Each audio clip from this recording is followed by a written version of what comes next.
In today's video, I'm going to teach you how to track time in Airtable replace Harvest and Toggl. By the end, you'll have a clean, reliable way to capture your work hours right inside Airtable without relying on separate tracking apps. First, create a new base dedicated to time tracking. Give it a clear name so it stands out in your workspace. When the base opens, you'll start with a blank table.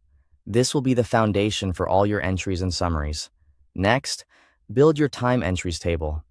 Add fields for task name and project so you always know what you worked on and where it belongs. Then add start time and end time. Set both as date fields and be sure to enable the time option so Airtable records hours and minutes. If you work across time zones or with a team, pick a consistent time zone setting so your math stays accurate. Now add your duration field.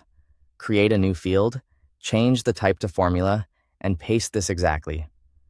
Date time, diff, watch end time, start time, hours.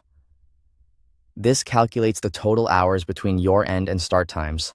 Once it's in, format the result as a number and, if you like, show 2 decimal places so partial hours are clear.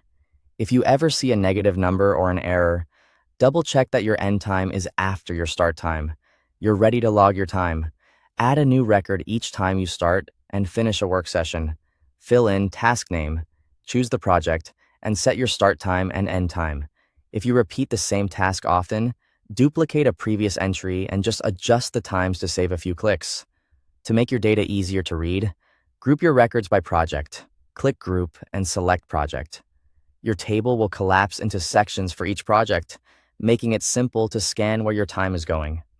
To see totals, scroll to the bottom of the duration column and choose Sum. This gives you the total hours for all visible records. When grouped, you'll also see subtotals per project, which is great for client billing or internal reports. Finally, review your time using filters.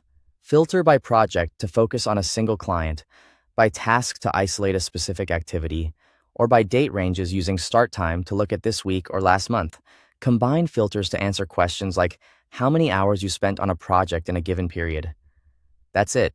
Your streamlined time tracker in Airtable is ready. If this helped, try it on your next workday and refine the fields as you go. Thanks for watching.